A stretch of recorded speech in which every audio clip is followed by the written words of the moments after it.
കുട്ടികളെ, അക്ഷരജാലത്തിലേക്ക് ഏവർക്കും സ്വാഗതം. ഞാൻ നിങ്ങളുടെ ഉമ്മ ടീച്ചർ. നമ്മളിന്ന് +1 മലയാളം ക്ലാസ്സിലെ രണ്ടാമത്തെ യൂണിറ്റായ കാഴ്ചയിലെ രണ്ടാമത്തെ അധ്യായം സിനിമയും സമൂഹവും, ഈ ലേഖനത്തെക്കുറിച്ചാണ് നമ്മളിന്ന് ഇവിടെ പറയാൻ പോകുന്നത്. അപ്പോൾ ഇത് എഴുതിയത് OK ജോണി, നിരൂപകനും മാധ്യമപ്രവർത്തകനും എഴുത്തുകാരനുമൊക്കെയായ OK ജോണിയുടെ സിനിമയുടെ വർത്തമാനം എന്ന കൃതിയിൽ നിന്നും എടുത്തിട്ടുള്ളതാണ് നമുക്ക് ഈ പഠിക്കാനുള്ള ലേഖനം, സിനിമയും സമൂഹവും. അപ്പോൾ സിനിമയുടെ പ്രത്യേകത എന്താണ്? നമ്മുടെ ആധുനിക ലോകത്തിൻ്റെ മാന്ത്രിക കണ്ണാടിയാണ് സിനിമ എന്ന് പറയാം. അപ്പോൾ സിനിമയും സമൂഹവും തമ്മിലുള്ള ബന്ധത്തെക്കുറിച്ചൊക്കെ ഏകദേശം കുറേ കാര്യങ്ങളൊക്കെ നമുക്ക് അറിയാം. അപ്പോൾ നമ്മുടെ ലേഖകൻ എന്തെല്ലാം കാര്യങ്ങളാണ് ഈ ജനപ്രിയ സിനിമകളെക്കുറിച്ച്, അതല്ലെങ്കിൽ നമ്മുടെ സിനിമാ ലോകത്തെക്കുറിച്ച്, സിനിമയെക്കുറിച്ച് എന്തെല്ലാം കാര്യങ്ങളാണ് നമ്മളോട് പറയുന്നത് നോക്കാം. സിനിമയും സമൂഹവും തമ്മിലുള്ള ബന്ധം എങ്ങനെയാണ് എന്നൊക്കെ ഒന്ന് അദ്ദേഹം വിലയിരുത്തിയത് നമുക്കൊന്ന് വായിച്ച് മനസ്സിലാക്കാം. അപ്പോൾ OK ജോണിയുടെ സിനിമയും സമൂഹവും എന്ന ലേഖനം ശ്രദ്ധിക്കുക. ജനപ്രിയ സിനിമകൾ ഉത്തമ കലാസൃഷ്ടികളാണെന്ന് അവയുടെ നിർമ്മാതാക്കൾ പോലും അവകാശപ്പെടാറില്ല. അവ ജനങ്ങളെ ഉത്ബുദ്ധരാക്കുന്ന കലാസൃഷ്ടികളല്ല. ഏത്? ജനപ്രിയ സിനിമകൾ.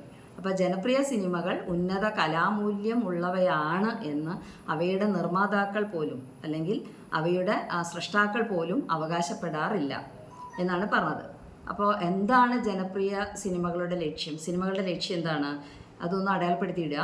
വിശ്രമവേളകളെ ഉല്ലാസഭരിതമാക്കുന്ന വിനോദ വിഭവങ്ങൾ മാത്രമാണെന്ന് അവർ തന്നെ സമ്മതിക്കും. ഈ ജനപ്രിയ സിനിമകൾ എന്ന് പറഞ്ഞത് എന്താണ്? വിശ്രമവേളകളെ ഉല്ലാസഭരിതമാക്കുന്ന ഭരിതമാക്കുന്ന വിനോദ വിഭവങ്ങൾ മാത്രമാണ് അവ.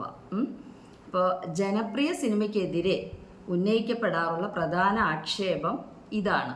അപ്പോൾ ഒരു ക്വസ്റ്റ്യനായിട്ട്, ജനപ്രിയ സിനിമയ്ക്കെതിരെ ഉന്നയിക്കപ്പെടാറുള്ള ആക്ഷേപം എന്താണ് ആക്ഷേപം? അവ ഉത്തമ കലാസൃഷ്ടികളല്ല എന്നുള്ളത്. അപ്പോൾ എന്തൊക്കെയാണെന്ന് നോക്കാം. അപ്പോൾ കമ്പോളത്തിനു വേണ്ടി ഉൽപ്പാദിപ്പിക്കപ്പെടുന്ന കേവല വിനോദ സിനിമകൾ യഥാർത്ഥത്തിൽ എന്താ ചെയ്യുന്നത്? ജീവിത യാഥാർത്ഥ്യങ്ങളിൽ നിന്നുള്ള പലായനമാണ് ജനങ്ങൾക്ക് വാഗ്ദാനം ചെയ്യുന്നത്.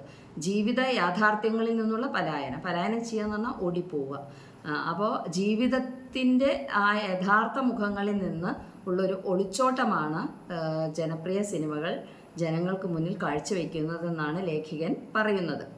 എന്നുവെച്ചാൽ യഥാർത്ഥത്തിലുള്ള കാര്യങ്ങളെക്കാൾ കൂടുതൽ നടക്കാൻ സാധ്യതയില്ലാത്ത ആ യഥാർത്ഥമായ ചില കാര്യങ്ങൾ നമ്മൾ സിനിമയിൽ കണ്ട് ആസ്വദിക്കുന്നുണ്ട് എന്നുള്ളത് സത്യമാണ്. കലയുടെ ഉന്നത മൂല്യങ്ങൾ ജനപ്രിയ സിനിമകളിൽ അന്വേഷിക്കേണ്ടതില്ലെന്ന തെറ്റിദ്ധാരണയിലേക്ക് ഇത് പലരെയും നയിക്കുന്നുണ്ട്. അപ്പോൾ എന്താണ് പറഞ്ഞത്? ജനപ്രിയ സിനിമകളിൽ കലയുടെ ഉന്നത മൂല്യങ്ങൾ അന്വേഷിക്കേണ്ടതില്ലെന്ന തെറ്റിദ്ധാരണയിലേക്ക് എന്നാണ് പറഞ്ഞത്. എന്ന് വെച്ചാൽ എന്താ അർത്ഥം? അതൊരു തെറ്റിദ്ധാരണയാണ്. കലാമൂല്യങ്ങളുള്ള ജനപ്രിയ സിനിമകളും ഉണ്ട്. എന്നാൽ ജനപ്രിയ സിനിമകളെല്ലാം കലാമൂല്യമുള്ളവയാവണം എന്ന് ശഠിക്കുന്നതിൽ കാര്യമില്ല എന്നൊക്കെയാണ് ഇവിടെ നമ്മൾ മനസ്സിലാക്കേണ്ടത്. ഭൂരിപക്ഷം പ്രേക്ഷകർക്കും ഈ സിനിമകൾ ആസ്വാദ്യമാവുന്നതിൻ്റെ കാരണം എന്തെന്ന കാതലായ ചോദ്യത്തിൽ നിന്ന് ഒഴിഞ്ഞു മാറുകയാണ് ഉത്തമ സിനിമയുടെ പക്ഷത്ത് നിൽക്കുന്നവരുടെയും പതിവ്. അപ്പോൾ ഉത്തമ സിനിമയുടെ പക്ഷത്ത് നിൽക്കുന്നവർ, ഉത്തമ സിനിമ എന്ന് പറഞ്ഞാൽ കലാമൂല്യമുള്ള സിനിമ, അവയുടെ പക്ഷത്ത് നിൽക്കുന്നവരുടെയും പതിവ് എന്താണ്? ഈ ജനപ്രിയ സിനിമകൾ എല്ലാവർക്കും ആസ്വാദ്യമാകുന്ന, അല്ല അതിൻ്റെ പേര് തന്നെ ജനപ്രിയ സിനിമ, ജനങ്ങൾക്ക് പ്രിയമാകുന്ന സിനിമകൾ കലാമൂല്യമുള്ളവയല്ല എന്ന് പറയുമ്പോൾ കലാമൂല്യമുള്ള സിനിമയേക്കാൾ അവയാണ് ജനപ്രിയ സിനിമകളായി മാറുന്നത്. ആ കലാമൂല്യം ഇല്ല എന്ന് പറയുന്ന സിനിമകളാണെന്ന സത്യത്തിൽ, അതെന്തുകൊണ്ടാണെന്ന ചോദ്യത്തിൽ നിന്ന് ഉത്തമ കലാ സൃഷ്ടികളുടെ അല്ലെങ്കിൽ ഉത്തമ സിനിമയുടെ പക്ഷത്ത് നിൽക്കുന്നവർ പോലും ഒഴിഞ്ഞു മാറുകയാണ് ചെയ്യുന്നത്. അപ്പോൾ യാഥാർത്ഥ്യത്തിൽ നിന്നുള്ള മറ്റൊരു പലായനമാണിതും. അപ്പോൾ പലായനം ചെയ്യുക എന്ന് പറഞ്ഞാൽ ഒളിച്ചോടുക എന്നുള്ള അർത്ഥം, ഓടിപ്പോവുക എന്നുള്ള അർത്ഥമാണ്. ജനപ്രിയ സിനിമകൾ വിനിമയം ചെയ്യുന്ന അർത്ഥതലങ്ങൾ തിരിച്ചറിയേണ്ടതുണ്ട്. അപ്പോൾ ജനപ്രിയ സിനിമകൾ വിനിമയം ചെയ്യുന്ന അർത്ഥതലങ്ങൾ എന്തൊക്കെയാണെന്ന് നമ്മൾ തിരിച്ചറിയേണ്ടതുണ്ട്. ഇനി അടുത്ത് പറയണ പോയിന്റ് ഒന്ന് അടയാളപ്പെടുത്തി വയ്ക്കുക. സിനിമയെ മനസ്സിലാക്കാൻ വേണ്ടി മാത്രമല്ല, സിനിമ പ്രവർത്തിക്കുന്ന സമൂഹത്തെക്കുറിച്ച് കൂടി മനസ്സിലാക്കാനും ഇത് ആവശ്യമാണ് എന്ത് ജനപ്രിയ സിനിമകൾ വിനിമയം ചെയ്യുന്ന അർത്ഥതലങ്ങൾ നമ്മൾ മനസ്സിലാക്കേണ്ടത് എന്തിനൊക്കെ വേണമെന്നാണ് പറയുന്നത്. എന്തെല്ലാം കാര്യങ്ങൾക്കാണ്? സിനിമയെ മനസ്സിലാക്കാൻ വേണ്ടി മാത്രമല്ല, ആ സിനിമ പ്രവർത്തിക്കുന്ന സമൂഹത്തെക്കുറിച്ച് കൂടി മനസ്സിലാക്കാൻ അത് ആവശ്യമാണ് എന്നാണ് പറഞ്ഞത്. ഫസ്റ്റ് പാരഗ്രാഫിൽ പറഞ്ഞ ഈ പോയിന്റ്സുകളൊക്കെ ഒന്ന് നോട്ട് ചെയ്ത് വയ്ക്കുക കേട്ടോ. അപ്പം ഇനി അടുത്ത പാരഗ്രാഫിൽ എന്തെല്ലാം കാര്യങ്ങളാണ് പറയണം നോക്കാം.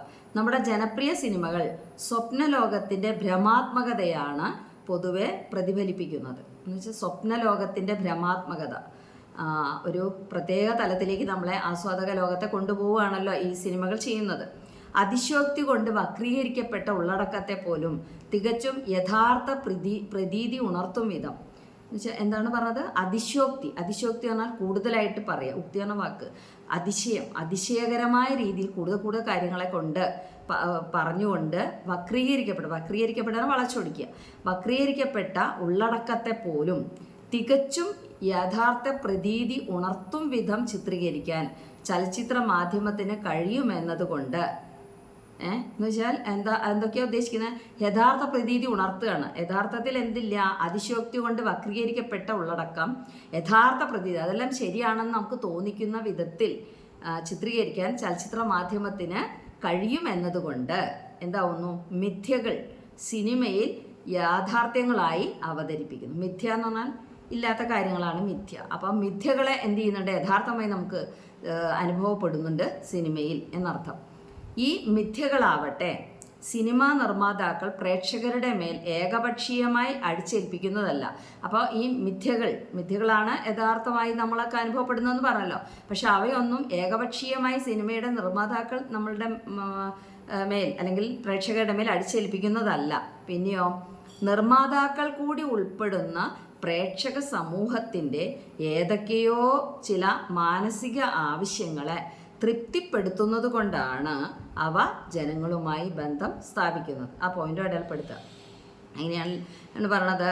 നിർമ്മാതാക്കൾ കൂടി ഉൾപ്പെടുന്ന പ്രേക്ഷക സമൂഹം, ആ പ്രേക്ഷക സമൂഹത്തെ തൃപ്തിപ്പെടുത്തുന്നുണ്ട് ഇത്തരം സിനിമകൾ എന്നതാണ് അവിടെ അതിലുള്ള പ്രധാനപ്പെട്ടൊരു പോയിന്റ്. അടുത്ത പാരഗ്രാഫിൽ പറയുന്നത് വിദൂര ഭൂതകാലത്തിലൂടെ രൂപപ്പെട്ടു വരുന്ന സങ്കീർണമായ മനുഷ്യാനുഭവങ്ങളുടെ പുനരാവിഷ്കാരമാണ് അല്ലെങ്കിൽ പുനരാവിഷ്കാരമാണ് എന്ത്? മിത്തുകൾ എന്ന് പറഞ്ഞാൽ കെട്ടുകഥകൾ എന്നൊക്കെ പറയാം. മിത്തുകൾ എന്നുള്ളത് ഇംഗ്ലീഷ് വാക്കാണ് മിത്ത്. ഈ മിത്തുകളെ സമകാലികമാക്കിയും മാറ്റിമറിച്ചും പരിഷ്കരിച്ചും സംയോജിപ്പിച്ചും കൊണ്ടാണ് സാങ്കേതിക യുഗത്തിൻ്റെ കലയായ സിനിമ പുതിയ മിത്തുകൾ നിർമ്മിക്കുന്നത്. അടയാളപ്പെടുത്തിയിടുക. സാങ്കേതിക യുഗത്തിൻ്റെ കല ഏത്? സിനിമ. കലയായ സിനിമ മിത്തുകൾ നിർമ്മിക്കുന്നത് എങ്ങനെയാണ്? മുന്നേ രൂപം കൊണ്ടിട്ടുള്ള കുറേ മിത്തുകളുണ്ട്, ധാരാളം കഥകളുണ്ട്, കെട്ടുകഥകളുണ്ട്.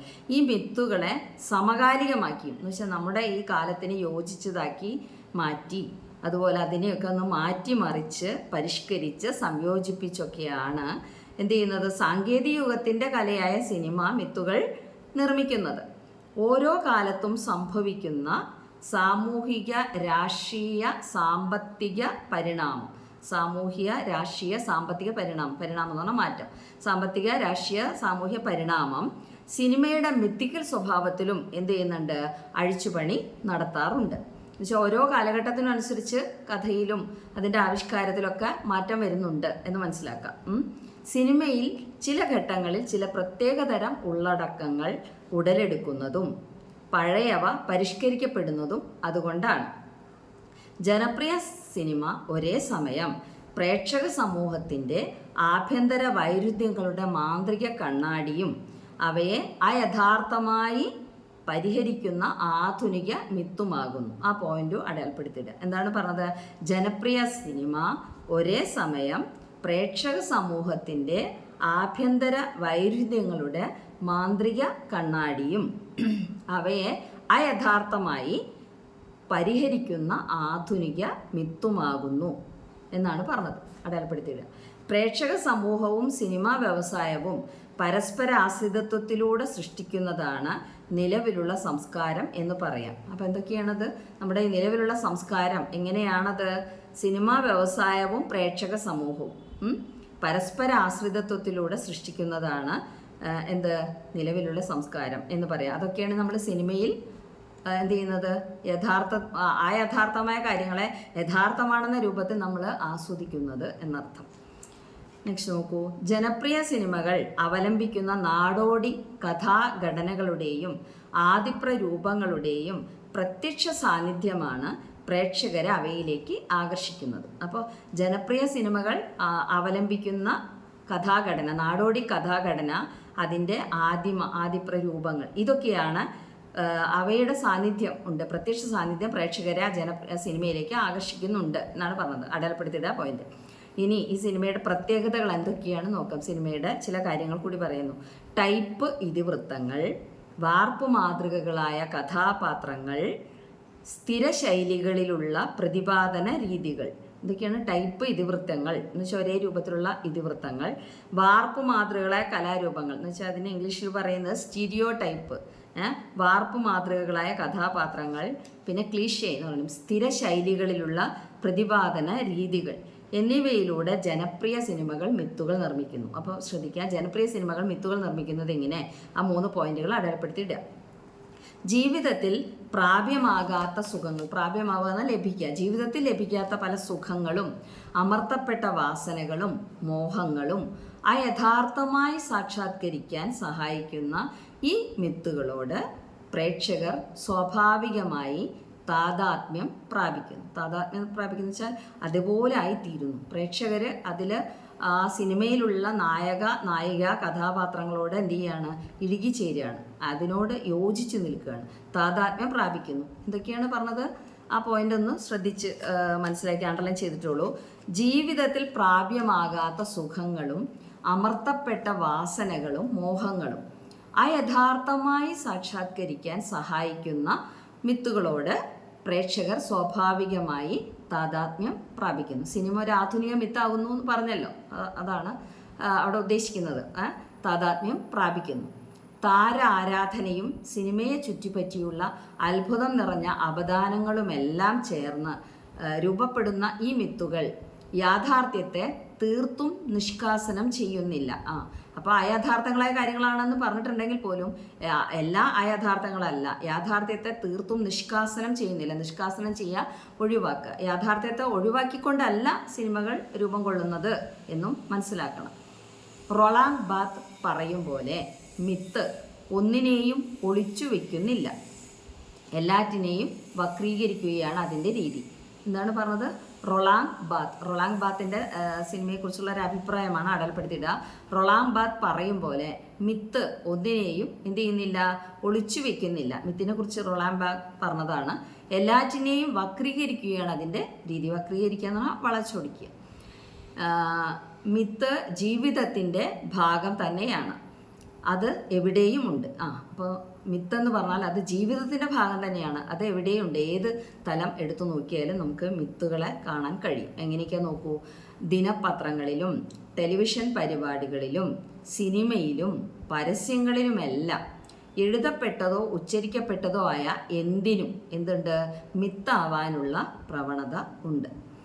സമകാലികമായ ഒരു സംഭവത്തെ അതേപടി രേഖപ്പെടുത്തുന്ന വാർത്താ ഡോക്യുമെൻ്ററി പോലും മിത്തായി മാറുമെന്നിരിക്കെ ചരിത്രത്തിൻ്റെ ചലച്ചിത്ര ആവിഷ്കാരത്തെക്കുറിച്ച് പറയേണ്ടതില്ല. അപ്പോൾ ചലച്ചിത്ര ആവിഷ്കാരമായാൽ എന്തായിരിക്കും കഥ നോക്കാം. ഝാൻസി കി റാണി, ബൈജു ബാവര തുടങ്ങിയ ആദ്യകാല ഇന്ത്യൻ സിനിമകൾക്ക് ചരിത്രം എന്നതിനേക്കാൾ ഇതിഹാസ കഥകളോടാണല്ലോ അടുപ്പം.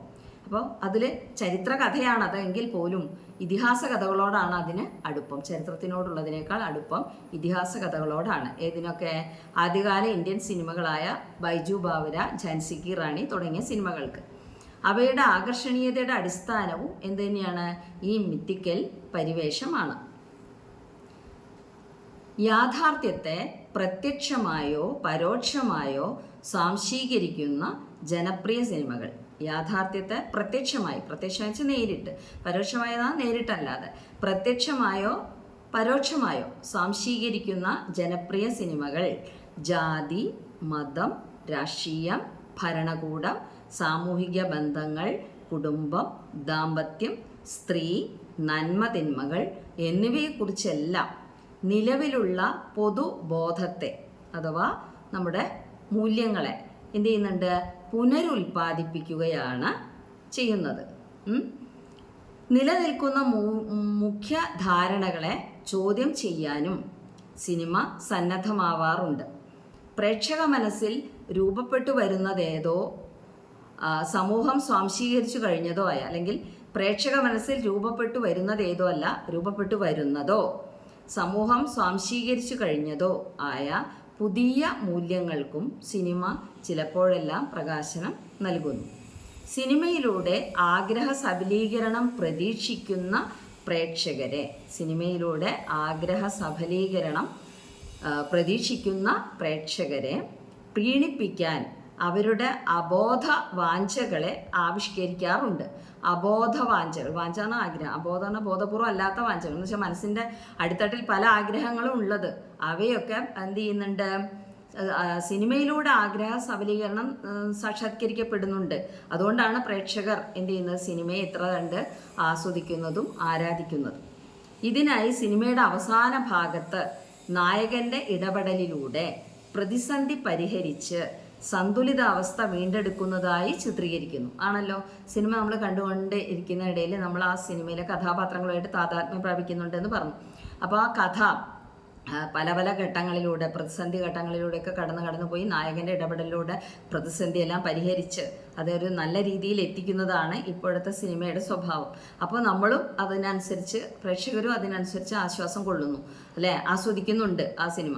അപ്പോൾ നമ്മൾ ആഗ്രഹിക്കുന്ന രൂപത്തിൽ ആ സിനിമ എന്ത് ചെയ്യുന്നു? അതിലെ നായകൻ ഇടപെടുകയും പ്രവർത്തിക്കുകയും ചെയ്യുമ്പോൾ നമ്മൾ അതിനെ എന്ത് ചെയ്യുന്നുണ്ട്? രണ്ട് കൈയും നീട്ടി സ്വീകരിക്കുന്നു.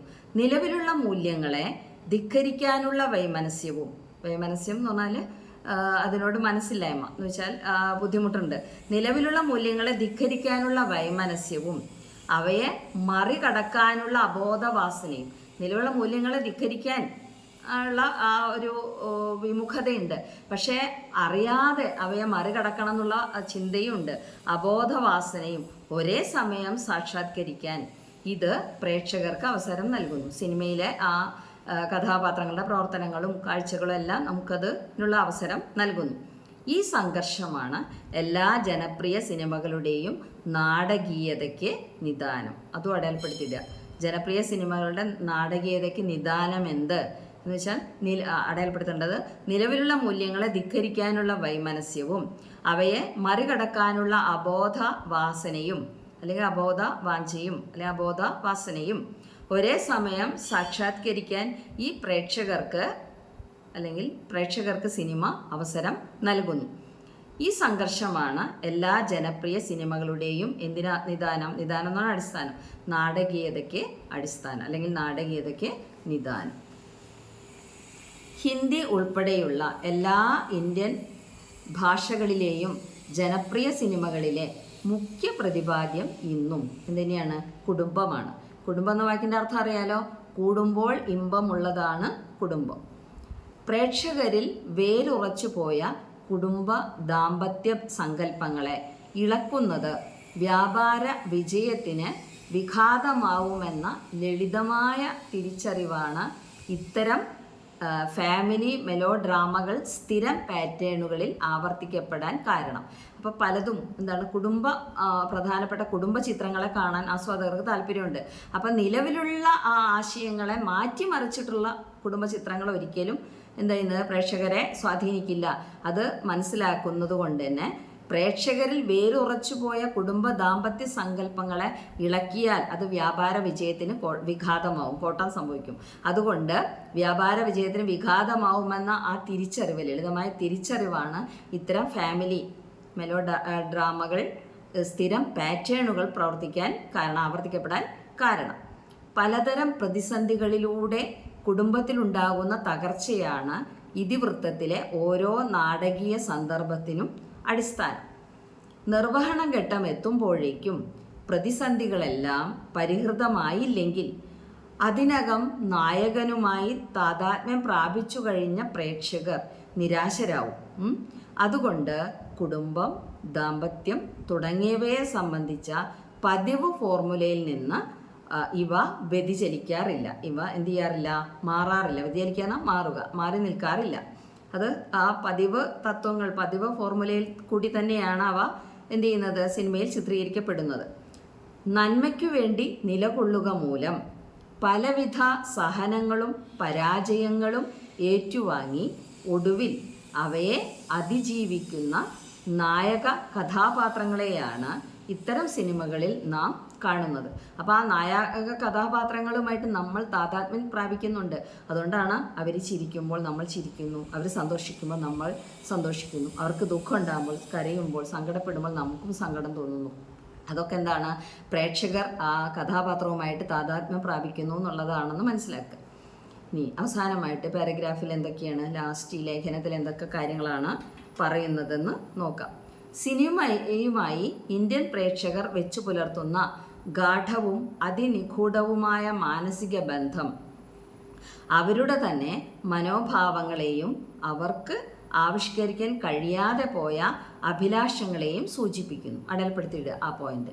എന്തൊക്കെയാ പറഞ്ഞത്, സിനിമയുമായി നമ്മുടെ ഇന്ത്യൻ പ്രേക്ഷകർ വെച്ച് പുലർത്തുന്ന ഗാഠവും, ഗാഠം എന്ന് പറഞ്ഞാൽ വളരെ തീവ്രമായ, അതിനിഗൂഢവും, നിഗൂഢം എന്ന് പറഞ്ഞാൽ വളരെ രഹസ്യമായ, അതിനിഗൂഢവുമായ മാനസിക ബന്ധം അവരുടെ തന്നെ മനോഭാവങ്ങളെയും അവർക്ക് ആവിഷ്കരിക്കാൻ കഴിയാതെ പോയ അഭിലാഷങ്ങളെ, അഭിലാഷം എന്ന് പറഞ്ഞാൽ ആഗ്രഹങ്ങൾ, അഭിലാഷങ്ങളെയും സൂചിപ്പിക്കുന്നു. പ്രേക്ഷകരുടെ മനോഭാവങ്ങളുമായി തീർത്തും വിഘടിച്ചു നിൽക്കുന്ന സിനിമയുമായി അവർക്ക് താതാത്മ്യപ്പെടുക സാധ്യമല്ല. മനസ്സിലായോ? അതാണ് വളരെ ഇമ്പോർട്ടൻ്റ് ആയൊരു കാര്യമാണിത്.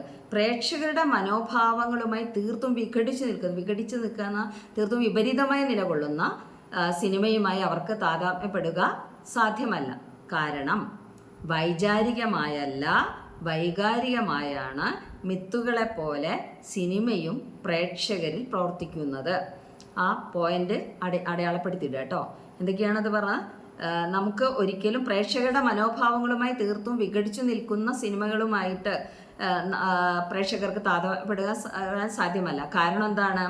കാരണം വൈചാരികമായല്ല, വൈകാരികമായാണ് മിത്തുകളെ പോലെ സിനിമയും എന്ത് ചെയ്യുന്നത്, പ്രേക്ഷകരിൽ പ്രവർത്തിക്കുന്നത്. വൈചാരികം എന്ന് പറഞ്ഞാൽ വിചാരപരമായി, വൈകാരികം എന്ന് പറഞ്ഞാൽ വികാരപരമായി. അപ്പോൾ സിനിമ വിചാരപരമായിട്ടല്ല പ്രേക്ഷകനെ സ്വാധീനിക്കുന്നത്, വികാരപരമായിട്ടാണ് എന്ന് മനസ്സിലാക്കുക. അംഗീകൃത മൂല്യങ്ങളെയും പാരമ്പര്യങ്ങളെയും വിശ്വാസങ്ങളെയും തകിടം മറിക്കാതെ തന്നെ സാമൂഹിക അംഗീകാരമില്ലാത്തതും അസാധ്യവുമായ അഭീഷ്ടങ്ങളെ പ്രത്യക്ഷത്തിൽ അല്ലെങ്കിൽ പ്രത്യക്ഷപ്പെടുത്താൻ സിനിമയ്ക്ക് കഴിവുണ്ട്. എന്ന് വെച്ചാൽ അംഗീകൃത മൂല്യങ്ങളെയും പാരമ്പര്യങ്ങളെയും വിശ്വാസങ്ങളെയും തകിടം മറിക്കാതെ തന്നെ സാമൂഹിക അംഗീകാരം ഇല്ലാത്തതും അസാധ്യവുമായ, പക്ഷെ സമൂഹം അംഗീകരിക്കാത്ത, സാധ്യമല്ലാത്ത, അസാധ്യം സാധ്യമല്ലാത്ത, സാധ്യമല്ലാത്തതുമായ ആഗ്രഹങ്ങളെ, അഭീഷ്ടങ്ങളെ പ്രത്യക്ഷപ്പെടുത്താൻ എന്തിന് സിനിമയ്ക്ക് കഴിവുണ്ട്. സിനിമ മിക്കപ്പോഴും ആസ്വാദ്യമാവുന്നത്, അതും അടയാളപ്പെടുത്തുക, സിനിമ മിക്കപ്പോഴും ആസ്വാദ്യമാവുന്നത് പ്രേക്ഷകരുടെ അബോധ ചോദനകൾ ഉദ്ദീപിപ്പിക്കുമ്പോഴാണ്. അബോധ ചോദനകൾ എന്ന് വെച്ചാൽ ബോധപൂർവമുള്ളതല്ല, അബോധപൂർവമായ ധാരാളം ചോദനകളുണ്ട്, താല്പര്യങ്ങളുണ്ട് പ്രേക്ഷകരുടെ മനസ്സിൽ, ജനങ്ങളുടെ മനസ്സിൽ. അവയെല്ലാം ഉദ്ദീപിപ്പിക്കുമ്പോഴാണ് സത്യത്തിൽ എന്താവുന്നത്, സിനിമ മിക്കപ്പോഴും ആസ്വാദ്യകരമാവുന്നത് എന്നാണ് പറഞ്ഞത്. സ്വപ്നാവസ്ഥയിലുള്ള ആഗ്രഹങ്ങളെ യഥാതഥമായി അവതരിപ്പിക്കാനുള്ള ശേഷി സിനിമയോളം മറ്റൊരു മാധ്യമത്തിനുമില്ല.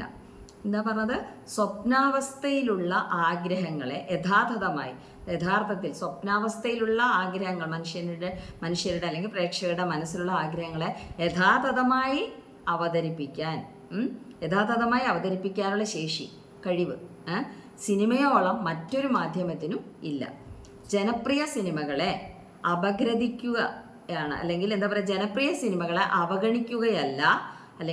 അവഗണിക്കാനല്ല അപഗ്രഥിക്കാനാണ് ഈ യാഥാർത്ഥ്യം നമ്മോട് ആവശ്യപ്പെടുന്നത്. ഇതൊരു ചോദ്യമായിട്ട് വരും. എന്താണ്? ജനപ്രിയ സിനിമകളെ അവഗണിക്കാനല്ല അപഗ്രഥിക്കാനാണ് ഈ യാഥാർത്ഥ്യം നമ്മോട് ആവശ്യപ്പെടുന്നത്. വ്യക്തമാക്കുക. ഈ രീതിയിലുള്ള ചോദ്യങ്ങൾ വരും. അപ്പോൾ OK ജോണിയുടെ സിനിമയുടെ വർത്തമാനം എന്ന ലേഖനത്തിൽ നിന്നും എടുത്തതാണ് നമ്മുടെ ഈ ലേഖനത്തിൽ നിന്ന് പറഞ്ഞ ഈ ലേഖനം എടുത്ത്, ഈ സിനിമയുടെ വർത്തമാനം എന്നുള്ള കൃതിയിൽ നിന്നും എടുത്തതാണ് ഈ ലേഖനം. OK ജോണിയുടെ സിനിമയും സമൂഹവും എന്ന ഈ ലേഖനം.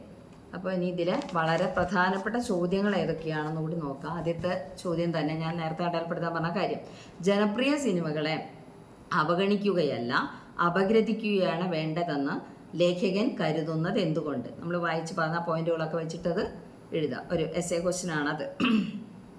അതുപോലെ നമ്മുടെ സിനിമയുമായി ബന്ധപ്പെട്ട കുറച്ച് പോയിന്റുകൾ പറഞ്ഞിരുന്നു. ടൈപ്പ് ഇതിവൃത്തങ്ങൾ, വാർപ്പ് മാതൃകകളായ കഥാപാത്രങ്ങൾ, സ്ഥിര ശൈലികളിലുള്ള പ്രതിപാദന രീതി, സിനിമകളുടെ ജനപ്രിയതയുടെ അടിസ്ഥാനം ഇവയാണെന്ന ലേഖകൻ്റെ നിരീക്ഷണം ചർച്ച ചെയ്യുക. അപ്പോൾ നിങ്ങൾക്ക് പരിചയമുള്ള സിനിമകളെ ഇവയുടെ അടിസ്ഥാനത്തിൽ വിശകലനം ചെയ്യുക. ഇതൊക്കെയാണ് വളരെ ഇമ്പോർട്ടൻ്റ് ആയ ചോദ്യങ്ങൾ. അപ്പോൾ ഏറ്റവും പ്രധാനപ്പെട്ട ചോദ്യം തന്നെയാണ്, ജനപ്രിയ സിനിമകളെ അവഗണിക്കുകയല്ല അപഗ്രഥിക്കുകയാണ് വേണ്ടതെന്ന് ലേഖകൻ കരുതുന്നത് എന്തുകൊണ്ട്? അതിനെക്കുറിച്ചുള്ള കാര്യങ്ങളാണ് നമ്മളിപ്പോൾ ഈ ലേഖനത്തിൽ വായിച്ചതും പറഞ്ഞതും മനസ്സിലാക്കിയതും. ഓക്കെ, അപ്പോൾ ബാക്കി കാര്യങ്ങൾ അടുത്ത ക്ലാസ്സിൽ നമുക്ക് സംസാരിക്കാം. അപ്പോൾ നിങ്ങൾക്ക് ഈ കാര്യങ്ങളൊക്കെ മനസ്സിലാവുന്നുണ്ടെന്ന് വിചാരിക്കുന്നു. എല്ലാവരും ടീച്ചറുടെ ഈ അക്ഷരജാലം എന്ന ചാനൽ സബ്സ്ക്രൈബ് ചെയ്യുക. അതിനെക്കുറിച്ചുള്ള അഭിപ്രായങ്ങളൊക്കെ പറയുക, ഷെയർ ചെയ്യുക. ഓക്കെ, അടുത്ത ക്ലാസ്സിൽ കാണാം.